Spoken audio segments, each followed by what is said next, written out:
वज़ीर आला उमर अब्दुल्ला ने आज कहा कि वक्त की ज़रूरत है कि कश्मीर में सयाहत को बहाल करने के लिए मुश्तरका तौर पर काम किया जाए।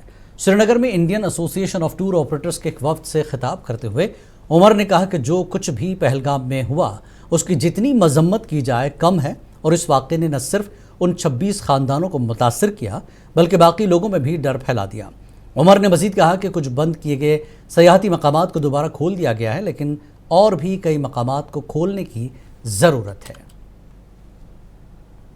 You to have confidence in Kashmir as a destination, and your presence here gives us the confidence that we are on the right path and the right track.